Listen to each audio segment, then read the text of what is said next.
Entrepreneur Helpful Hints. Welcome to 9-Figure Hub. Today I'm very excited because what you're about to learn will change the way you look at entrepreneurship. You've read about some of the qualities of entrepreneurship so far. Practice makes perfect is a maxim that applies to everything in life, especially when it comes to running a business. Although theoretical knowledge might assist you in avoiding blunders, nothing beats hands-on experience in determining what works best for you. You've got the proper passion, the ideal business model, and all the necessary talents. But before you take the leap of faith, make sure you're prepared in other ways. In this video, I'm going to share with you helpful hints to be successful in running a business as an entrepreneur. Here are 5 helpful entrepreneurial strategies for a successful business. 1. Commitment and sacrifice. It takes a lot of commitment and sacrifices to get a business off the ground and keep it running properly. As a result, whether you're young or old, your personal life will be impacted. Family and friends must be supportive because they must understand what it takes to establish a business and the impact it will have on your family. Many of you may opt to work a 9-to-5 job during the early stages of beginning a business. This implies that all of your spare time must be dedicated to the operation. Your health will suffer as a result of your entrepreneurship. Being lean and mean is beneficial to your business, but it often means working longer hours to complete tasks that you would pay others to complete. As a result, you must be in peak physical and mental shape to survive those 14+ hours in the office, 6 days a week. Your health will be taken care of by proper nutrition and a regular workout routine. It's difficult to celebrate achievement while laying in a hospital bed. 2. Recognize your strengths. Know your business's strong points and delegate the rest of the work to others. Many business entrepreneurs believe they must be capable of doing everything. This is clearly not the case. Though it is sometimes good to be well-versed in all aspects of the business.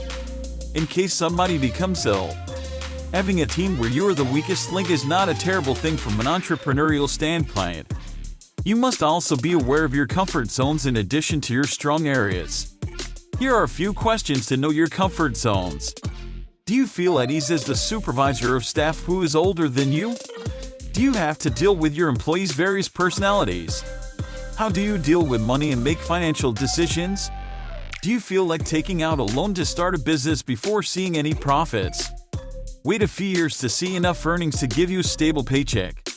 These are just a few things to keep in mind, and you should have a backup plan or two ready in case you come across any of them down the line. 3. Be prepared to lose. Good ideas, a little luck, money, and a lot of hard work are required to become a successful entrepreneur. 90% of successful individuals fail, implying that in order to acquire anything, earnings, equity, etc., you must first lose something, your initial investment. Russell Simmons, the founder of Fat Farm, lost $10 million in the first 5 years of the company. Russell Wendell Simmons is an American entrepreneur, record executive, and writer.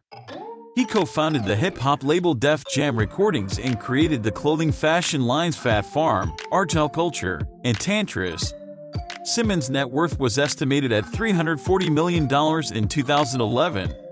However, you don't need a lot of experience or money to be a great entrepreneur, but you do need passion and perseverance. An ordinary entrepreneur is distinguished by his or her ability to turn ordinary ideas into profitable ventures. This talent or gift distinguishes them from others. Most start with very low resources and work hard to outperform their opponents. Moves must be made quickly, and sound decisions must be made in order to increase market share and move ahead of larger competitors. Although they vary in age, gender, and color, it is simple to identify an entrepreneur and their company. They may become more wealthy as a result of their ideas, but the initial goal is to identify regions that are underserved and change the way things are done. An excellent idea isn't the same as a fantastic chance. You'll save time, effort, and money if you know the difference. The entrepreneur establishes a vision and guides the company through its ups and downs in order to achieve that vision. Becoming an entrepreneur is a terrifying, thrilling, and exciting experience all at the same time. However, before you can become one, you must first comprehend the concept of entrepreneurship. Social, home-based, virtual, traditional, and other sorts of entrepreneurs exist. The commonly used definition of entrepreneurship is the creation of a new business or the acquisition of an existing one in order to respond to identified opportunities. You should be aware that the majority of new enterprises fail. The most successful people are those that are not scared to try new things and learn from their failures in order to improve. The technique or method that an entrepreneur or a small business owner wants to instill for the expansion of the firm is the distinction between them. Small business owners would prefer their company to remain small and geographically restricted, earning only a few $1 million over the course of their existence. Entrepreneurial companies aim to make millions in the first 3 years and expand internationally by taking advantage of every opportunity. Other traits might include being focused, prone to the invention, and creating new values to shake up the market. Small businesses create the most jobs in America, while entrepreneurs create the majority of new jobs. 4. Use youth advantage. You're still a youngster, so focus on your academics. Experience is required in the corporate world. People will give you a variety of reasons why you shouldn't start a business, all with the best of intentions. But, before you swallow it all, consider Bill Gates, who dropped out of Harvard to found Microsoft. Michael Dell, who dropped out of Texas to found Dell. Milton Hershey, who opened his first candy shop at the age of 18. Fred Smith, who received a C on his FedEx business plan while at Yale and decided to start his company anyway. Steve Jobs, who dropped out of Reed University to found Apple. And William Hewlett and David Packard, who founded HP out of a garage after graduating from Stanford. Or thousands of other young people who have established and grown successful businesses. What if they had been persuaded by these flimsy arguments and backed out of their business plan? We'll have to live without Dell, Microsoft, HP, Hershey's, FedEx, or Apple. Oops. Or horror. The best strategies to sway the deck in your favor are: adults have lower expectations of young people, which you can take advantage of. It's fine if you aren't completely polished. It will be easier to gratify clients and gain media attention with little effort.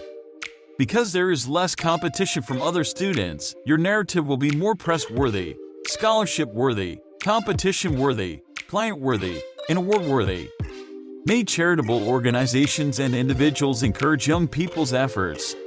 The first place to look is your school, which is likely to have teachers with contacts in the business sector who may assist you. Parents' income is often a source of income for students. Even if it isn't always consistent, it gives you something to keep an eye out for. If your business collapses when you're young, you won't go hungry. Your academic work will benefit from the practical knowledge you get through running your firm, and vice versa.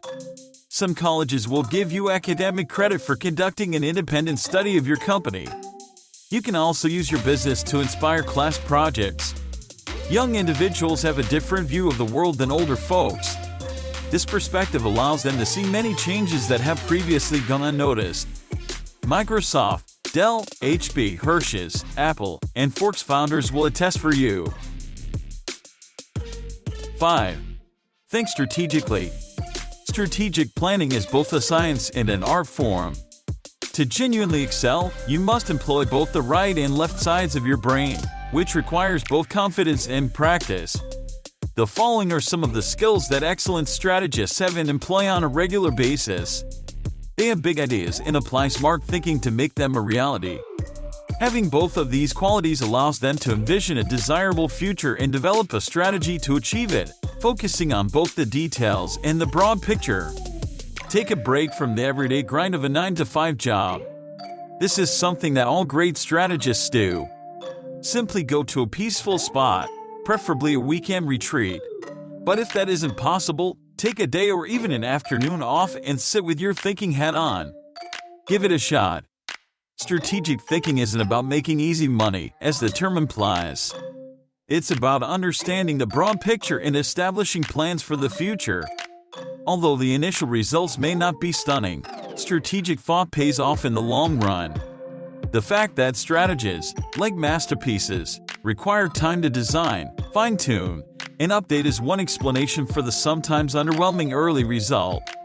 Great strategists are always aware of what is going on around them. There are certain clues, subtle or otherwise, in all business issues that alert people who observe them to the possible directions in which the concern can be taken. Great strategists absorb this information, which aids them in better formulating strategies anytime inspiration strikes, whether on vacation, on a morning stroll, or shortly after the first cup of espresso. Their capacity to recognize and form connections serves them well. Make sure your brilliant concept isn't just a fantasy.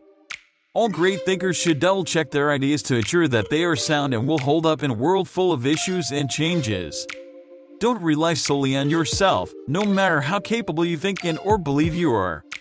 Use reputable people as sounding boards for your ideas. Two heads are better than one is a true saying in strategic thinking than too many cooks. Well, thank you for watching. Make sure to subscribe, hit the like button and turn on the notification bell.